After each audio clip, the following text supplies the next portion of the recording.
यीशु तेरे करीब से जिंदगी मेरी बदल गई। यीशु तेरे करीब से जिंदगी मेरी बदल गई।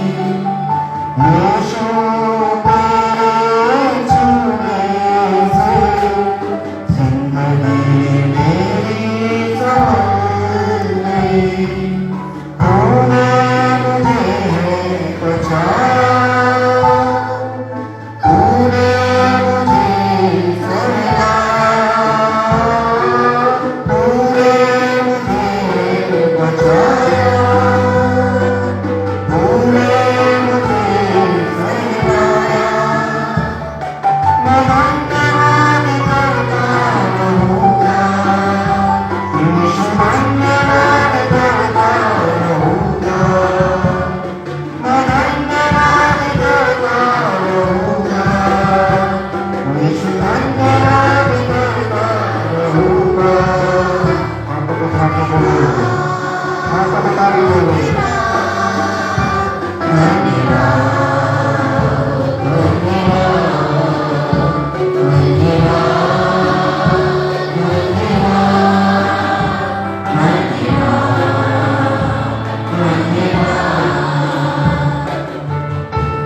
सचमुच धन्यवाद करना योग्य है, क्योंकि वो उसके योग्य है, उस दुख और आराधना के योग्य है। वह बताती धन्यवाद का बलिदान चढ़ाने वाले उसकी महिमा को करने पाए। आज हम यहाँ इसकी महिमा कर पा रहे हैं क्योंकि उसने हमारे पापों से, क्योंकि हम पापों में डूबने के तकलीफ समय करवाया और हमारे पापों से हमें मुक्त कराया। Thank you, Jesus. धन्यवाद।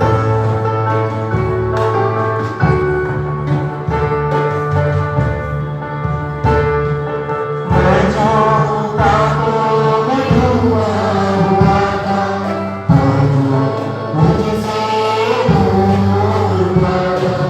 मैं जो पापों में डूबा हुआ था, आज वो मुझसे दूर हुआ था। तूने मुझे छुड़ाया, अपने हाथ छुड़ाया, तूने मुझे छुड़ाया, अपने हाथ छुड़ाया।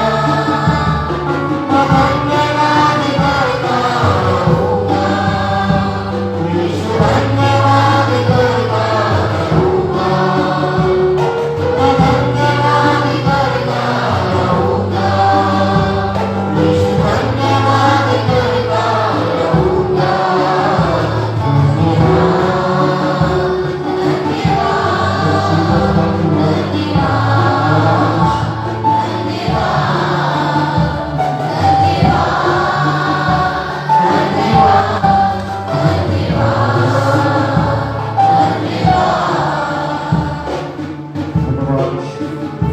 सच के प्रभु ने संसार को किया, अपने बेटा बेटा दे दिया ताकि जो भी इसका विश्वास करे वो नाश ना करे, जीवन पाए। और तूने लोगों का अधिकार दिया जो बेटे का अधिकार है। तूने कहा कि अब से तो कोई बेटे और बेटी ही का अधिकार पाएगा। तूने धन्यवाद करते हैं, धन्यवाद।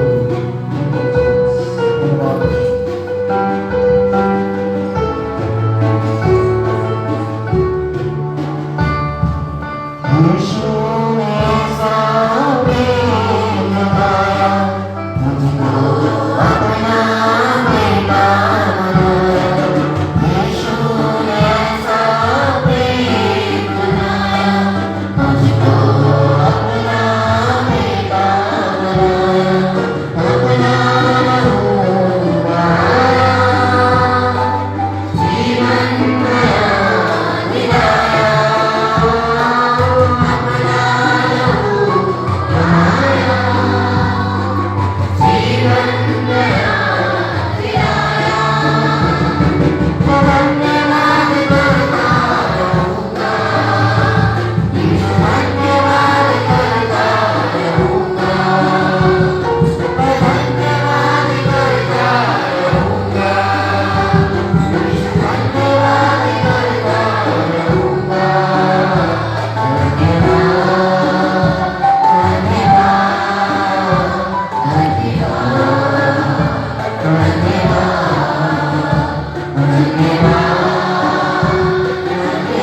करते हैं अच्छे दिन के लिए।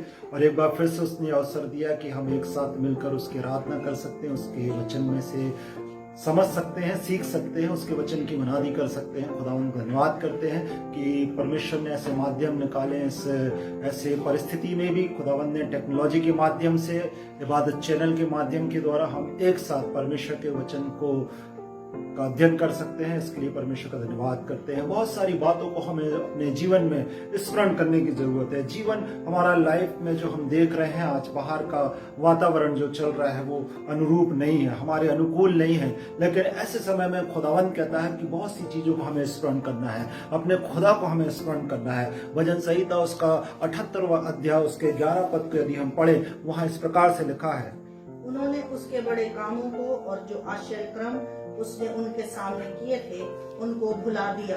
हाँ, ये उन लोगों के लिए बातें कर रहे हैं, यहाँ पर इजरायलियों के लिए बातें की जा रही है कि उनको जब मिस्र से निकाला गया और जब मिस्र से निकालकर उनके जीवन में काम किया गया, परमेश्वर ने बहुतायत के आश्चर्य काम किए, तो लिखा है कि उन्होंने उसके बड़े कामों को भुला दिया। जो आश्चर्य काम उनके जीवन में किए गए थे, जो बातें जो उनके जीवन में उपकार किए गए थे, उनको उन्होंने भुला दिया। और ये बात वो कर रहे हैं उस समय की। यदि हम इसी के 6वें पद को यदि पढ़ें कि आने वाली पीढ़ी के लोग 4 पद से पढ़ दीजिए, उन्हें हम उसकी संतान से गुप्त न रखेंगे, परंतु होनहार पीढ़ी के लोगों से यहोवा का गुणानुवाद और उसकी सामर्थ और आश्चर्य कर्मों का वर्णन करेंगे। उसने तो याकूब में एक चितौनी ठहराई और इजराइल में एक व्यवस्था चलाई, जिसके विषय उसने हमारे पितरों को आज्ञा दी कि तुम इन्हें अपने अपने बाल बच्चों को बताना कि आने वाली पीढ़ी के लोग अर्थात जो बच्चे उत्पन्न होने वाले हैं वे इन्हें जाने और अपने अपने बाल बच्चों से इनका बखान करने में उद्यत हो, जिससे वे परमेश्वर का भरोसा रखें और परमेश्वर के बड़े कामों को भूल ना जाए, जिससे वो परमेश्वर पर भरोसा रखें। अपनी आने वाली जनरेशन को खुदावंद ने जो काम आपके जीवन में किए हैं उनको बताना चाह रहा था, क्योंकि ये जनरेशन जो आने वाली है वो परमेश्वर के उपकारों को भूल जाएगी। और यही हमने पढ़ा 11वें पद में कि वो इन सब बातों को, वो सारे आश्चर्य कर्मों को भूल गए।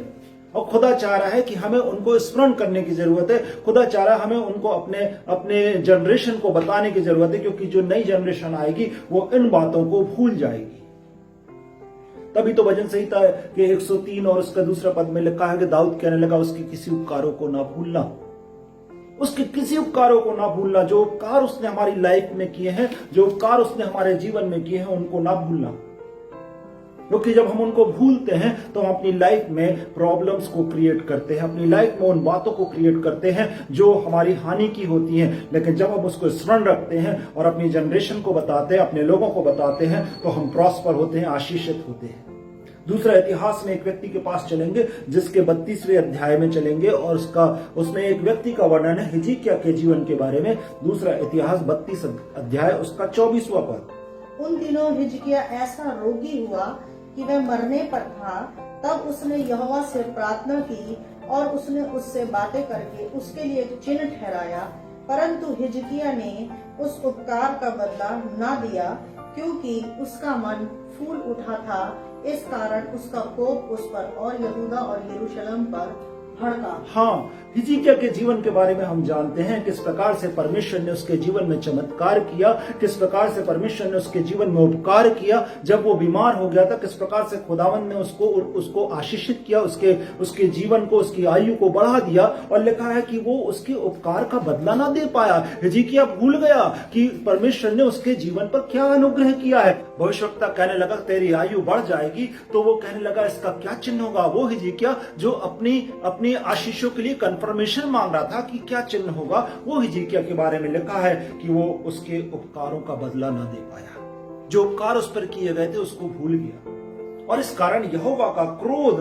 उस पर भड़का, लिखा है, क्योंकि उसका मन फूल गया था। क्या हुआ हिजकिय्याह के जीवन में? क्या किया था हिजकिय्याह ने ऐसा? क्योंकि हिजकिय्याह तो बहुत अच्छा था, खुदा के आगे सम्मुख जाने वाला जन था, खुदा के आगे गिड़गिड़ाने वाला जन था, खुदा के आगे गिरकर रोने वाला जन था। इसने अपने जीवन में ऐसा क्या किया कि खुदावंद उससे नाराज हो गया और खुदा का क्रोध उस पर भड़का। यदि हम इस बात को देखें और इसके बारे में यदि हम देखें तो दूसरा राजा उसका 20वां अध्याय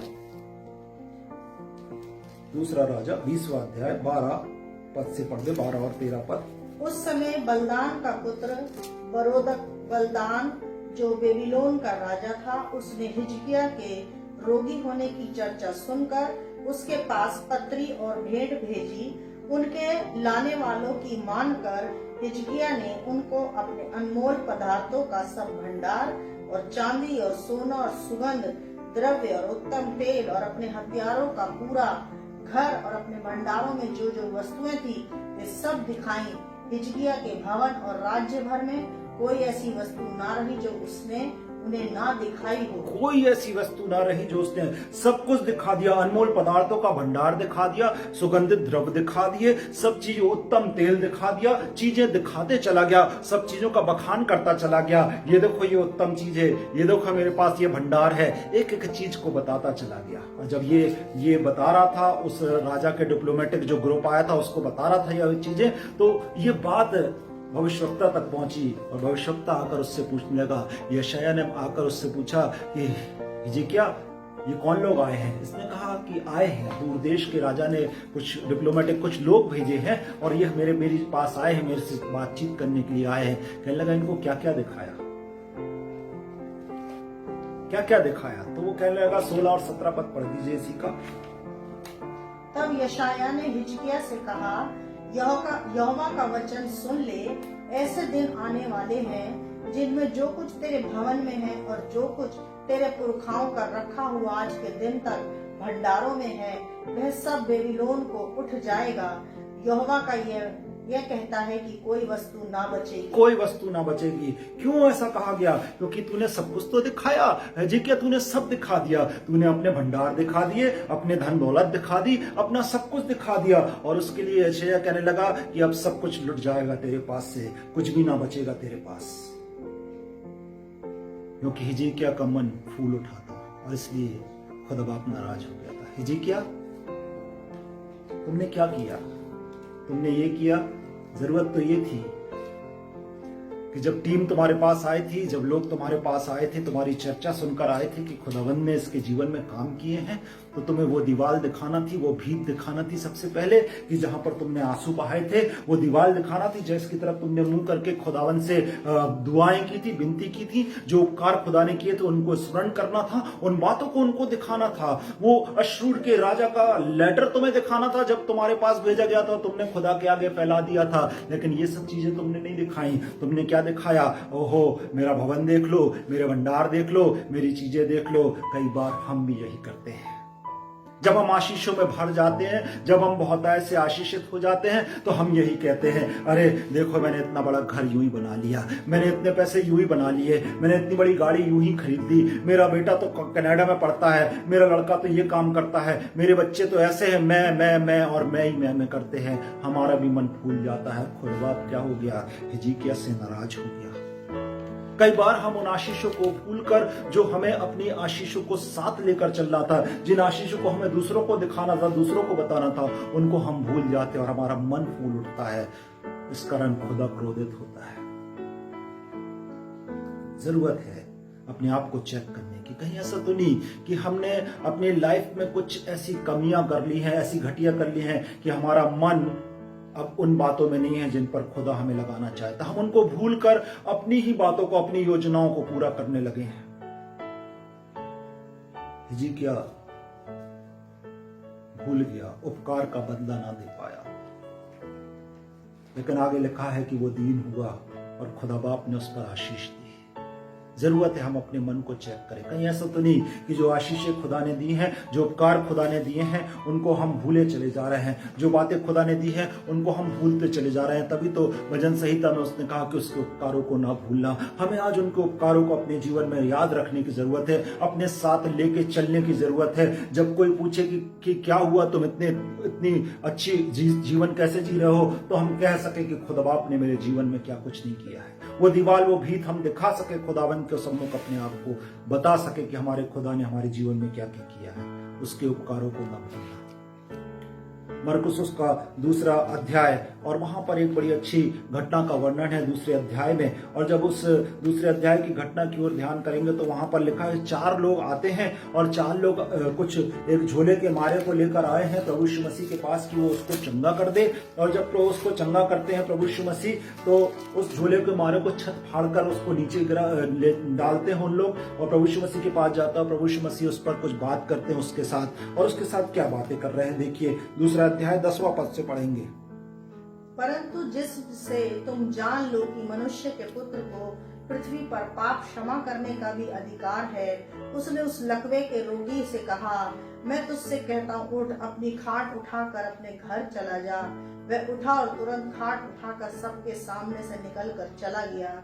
इस पर सब चकित हुए और परमेश्वर की बड़ाई करके कहने लगे, हमने ऐसा कभी नहीं देखा। हाँ, उस व्यक्ति से कहा, उठ, अपनी खाट उठा और चल फिर। बातें क्या करने की जरूरत थी यीशु मसीह, क्यों तुमने कह दिया उससे खाट उठा चल फिर? अरे यूं ही चंगा करते और कहते जा तू चंगा हो जा। लेकिन यीशु मसीह ने कहा कि अपनी खाट उठा और चल फिर। क्यों कहा? क्योंकि तुम अपनी गवाही अपने साथ लेकर चलो। जब लोग तुम्हें खाट उठा के ले जाते देखें तो इसी प्रकार खुदा की बड़ाई करें, कि जैसा लिखा है कि लोग परमेश्वर की बड़ाई करने लगे, उस कामों को देखकर खुदा की बड़ाई करने लगे। वो काम जो हमारे जीवन में खुदा ने किए उनको हमें लेकर चलने की जरूरत है। वो गवाहियां हमारे जीवन में जो खुदा ने डाली उनको हमें अपने साथ लेकर चलने की जरूरत है।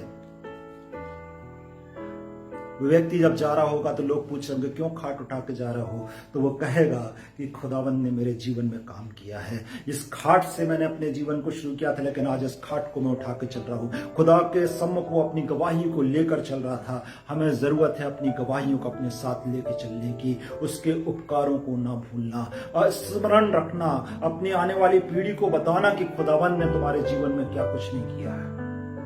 एक जगह और चलेंगे, निर्गमन उसका 16 अध्याय में यदि हम चले, और यहाँ पर वर्णन है इन इसराइलियों का। जब ये मिस्र से निकल तो आए, और निकल आने के बाद जब इनको भूख लगी तो इन्होंने परमेश्वर के सम्मुख गिड़गिड़ाना बड़बड़ाना शुरू कर दिया। खुदावंद ने इनको रोटी दी, स्वर्ग से गिराकर रोटी दी। इसका 16 अध्याय, निर्गमन 16 अध्याय 31 और 32 पद पढ़ेंगे। इजराइल के घराने ने उस वस्तु का नाम मन्ना रखा, और वह धनिये के समान श्वेत था, और उसका स्वाद मधु के बने हुए पुए का सा था। फिर मूसा ने कहा, यहोवा ने जो आज्ञा दी वह ये है कि इसमें से उमेर भर अपने वंश की पीढ़ी पीढ़ी के लिए रख छोड़ो, जिससे वे जाने कि यहोवा हमको मिस्र देश से निकालकर जंगल में कैसी रोटी खिलाता था। एक और 33 पद। तब मूसा ने हारून से कहा, एक पात्र लेकर उसमें उमेर भर लेकर उसे यहोवा के आगे रख दे, कि वह तुम्हारी पीढ़ियों के लिए रखा रहे। हाँ, कि वह तुम्हारी पीढ़ियों के लिए रखा रहे, कि जब तुम उस वस्तु को लेकर चलो तो तुम्हारी पीढ़ी पूछे ये क्या है, तो तुम कह सको कि ये गवाही है हमारे जीवन की, किस प्रकार बियाबान में खुदावंद ने हमें खिलाया था। अपनी गवाहियों को हमें अपने साथ लेकर चलने की जरूरत है। खुदावंद ने मूसा से कहा, जब हम इस वक्त को पढ़ रहे थे तो लिखा खुदावंद ने मूसा से कहा। खुदावंद खुद चाहता है कि हम अपनी गवाहियों को अपने साथ लेकर चले, ताकि जब कोई पूछे तो बता सकें कि खुदा ने मेरे जीवन में क्या उपकार किए हैं। खुदा चाहता है कि हम अपनी गवाहियों को अपने साथ लेकर चलें। कई बार हम इन बातों को बहुत अहमियत नहीं देते, लेकिन खुदा चाहता है, खुदा ने चाहा कि जो रोटी मैंने तुम्हें खिलाई उसको लेकर चलो, ताकि अपनी आने वाली जनरेशन को बता सको कि खुदावंद ने तुम्हारे जीवन में क्या किया। एक और जगह चलेंगे, दूसरा राजा उसका 5वां अध्याय। यहाँ एक व्यक्ति का वर्णन है जिसका नाम नामान नाम का व्यक्ति, ये एलीशा के पास आया है कि चंगा हो जाए। और जब एलीशा के पास आया, ऐसा व्यक्ति जिसके पास बहुत धन दौलत है, जिसके पास बड़ा औहदा है, जिसको अपने औहदे का बड़ा घमंड है, जिसको मालूम है कि मैं लेटर लेके आ रहा हूँ, मुझे मालूम है मैं दिखाऊंगा और ये मेरे लिए काम तुरंत में हो जाएगा। अपने साथ बड़ी भेंट भी लेके आया, बहुत रुपया धन पैसा लाया, क्योंकि इसको भरोसा है कि मैं रुपया पैसा दूंगा और अपनी चीज को अपना लूंगा। ये नामान व्यक्ति जिसको अपने असेट पर, जिसको अपने पैसे पर, जिसको अपनी चीजों पर बहुत घमंड था, अपने ओहदे पर बहुत घमंड था, ये व्यक्ति जब आया एलीशा के पास, एलीशा ने उसको कहा कि जाकर डुबकी लगा ले 7 बार। क्रोधित हो गया और क्रोध में क्या कहने लगा। 5वां अध्याय निकालेंगे, 5वां अध्याय 11 पद और 12 पद। परंतु नामान क्रोधित हो यह कहता हुआ चला गया, मैंने तो सोचा था कि अवश्य वह मेरे पास बाहर आएगा और खड़ा होकर अपने परमेश्वर यहोवा से प्रार्थना करके कोढ़ के स्थान पर अपना हाथ फेरकर कोढ़ को दूर कर देगा। क्या दमिश्क की अबाना और परपर नदियां इज़राइल के सब जलाशयों से उत्तम नहीं हैं? क्या मैं उनमें स्नान करके शुद्ध नहीं हो सकता हूँ? इसलिए वह क्रोध से भरा हुआ लौटकर चला गया। घमंड से भर गया था, क्रोध से भर गया था, मन को खराब कर लिया था, मन फूल उठा था कि मेरे यहाँ तो इससे बढ़कर चीजें हैं, मेरे देश में, मेरे घर में इससे बढ़कर चीजें हैं। कई बार हम भी यही करते हैं, हम भी घमंड से भर जाते हैं, अपने ओहदे के कारण घमंड से भर जाते हैं, अपने पैसे के कारण घमंड से भर जाते हैं, अपनी चीजों के कारण घमंड से भर जाते हैं। और हम कहने लगते हैं, अरे वाह, पास्टर साहब ने मेरे बच्चे को टाइम नहीं दिया, मेरे बच्चे को वर्शिप करने नहीं दिया, मेरे ऊपर हाथ रखकर दुआ नहीं करी, मेरा नाम पुलपिट से नहीं पुकारा। कई बार इन छोटी छोटी चीजों के कारण हम घमंड करने लगते हैं, छोटी छोटी बातों में हम पड़ जाते हैं और कई यहां तक कह देते हैं कि इससे अच्छा तो वो वाला चर्च है, वहां के पास्टर तो हाथ रखकर दुआ करते हैं, वहां के पास्टर तो हमें आगे बिठाते हैं, वहां के पास्टर तो हमें ऊंचाइयों पर रखते हैं, इस जगह जाना ज्यादा अच्छा है। कई बार हम अपने ओहदे पर, अपने पैसे पर, अपनी बातों पर घमंड करने लगते हैं। और आपको मालूम, जब नामान डुबकी लगाकर यरदन में और ठीक होकर आ गया, जब एकदम ठीक हो गया तो वापस परमेश्वर के दास के पास आता है और परमेश्वर के दास के पास आकर क्या कहता है, पढ़ेंगे 17वां पद। तब नामान ने कहा, अच्छा तो तेरे दास को 2 खच्चर मिट्टी मिले, क्योंकि आगे को तेरा दास यहोवा को छोड़ और किसी ईश्वर को होम बलि या मेल बलि ना चढ़ाएगा। हाँ, मिट्टी दे दे।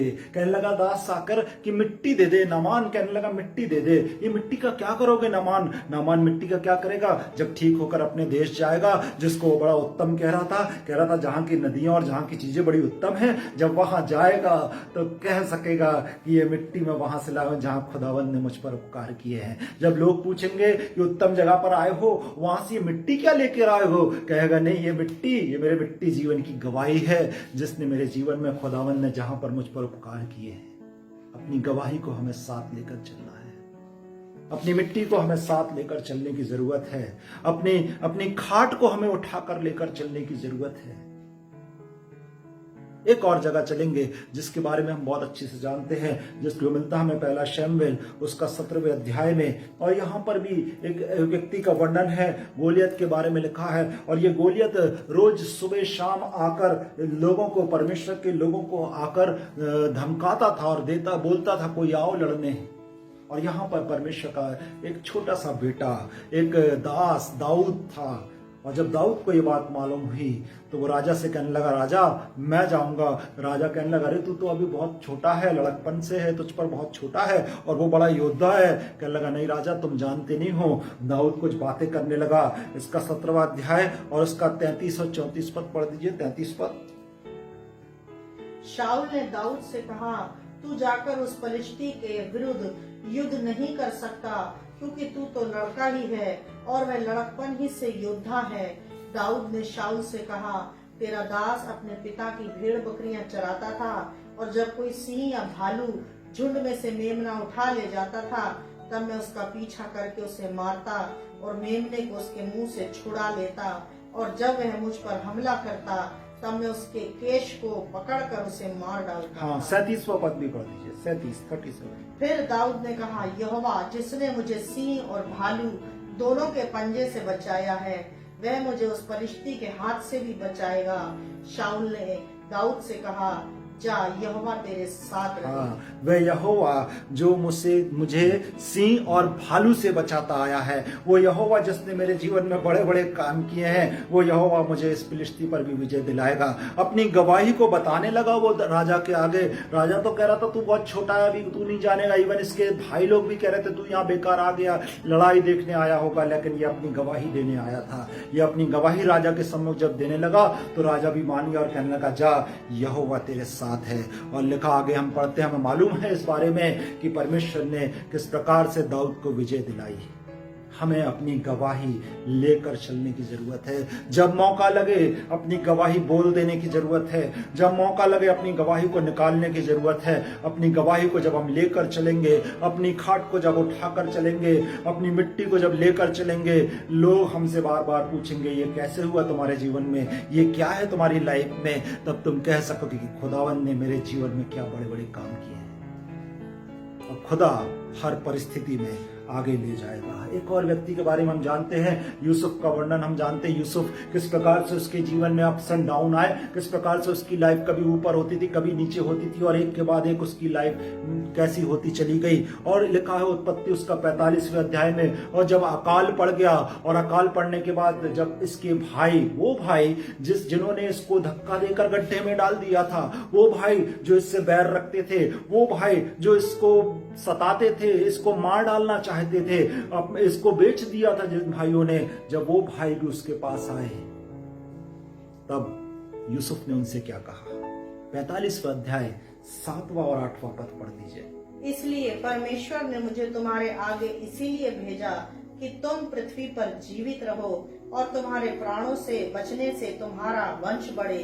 इस रीति अब मुझको यहाँ पर भेजने वाले तुम नहीं, परमेश्वर ही ठहरा, और उसी ने मुझे फिरौन का पिता सा और उसके सारे घर का स्वामी और सारे मिस्र देश का प्रभु ठहरा दिया है। किसने ठहराया? परमेश्वर ने। तुम मत बोलो तुमने किया है, क्योंकि परमेश्वर ने मुझे तुमसे पहले यहाँ पर भेजा था। अपनी गवाही देने लगा, कहने लगा मैं इस जगह पर इसलिए पहुंचा हूं क्योंकि परमेश्वर ने मुझे भेजा है। अपनी गवाही को अपने भाइयों के बीच में बताने लगा कि मुझे इस जगह पहुंचाने वाला मेरा खुदा है, मुझे इस जगह पर ले आने वाला मेरा परमेश्वर है। अपनी गवाही को बोलने से वो नहीं रुका। हमें अपनी गवाही लेकर चलने की जरूरत है, उठाकर लेकर चलने की जरूरत है। हम कई बार शर्माने लगते हैं, कैसे हम अपनी खाट उठाकर चलेंगे, कैसे हम अपनी मिट्टी उठाकर चलेंगे, कैसे हम अपनी चीजें उठाकर चलेंगे, अपनी गवाही कैसे, लोगों को क्या सोचेंगे लोग हमें देखकर। अरे लोगों के लिए ही तो ये गवाही लेके चलना है, लोगों के लिए ही तो बताना है ये गवाही में क्या है हमारे जीवन में, तभी तो लोग हमारे पिता की जो स्वर्ग में है बड़ाई कर सकें। जरूरत है अपनी गवाही को और उनको उपकारों को जो खुदा ने हम पर किए हैं अपने साथ लेकर चलें, ताकि खुदा की गवाही हमारे साथ बनी रहे। पौलुस तो कहने लगा मैं यीशु को अपनी लाइफ में पहन लेता हूं। और एक व्यक्ति के बारे में वर्णन है, यीशु मसीह जब जी उठे और जब वो चेलों के पास आए, वहां थोमा नहीं था। यूहन्ना उसका 20वां अध्याय और उसके 27वें पद को पढ़े। तब उसने थॉमस से कहा, अपनी उंगली यहाँ लाकर मेरे हाथों को देख और अपना हाथ लाकर मेरे पंजर में डाल, और अविश्वासी नहीं परंतु विश्वासी बन। अविश्वासी नहीं पर विश्वासी बन।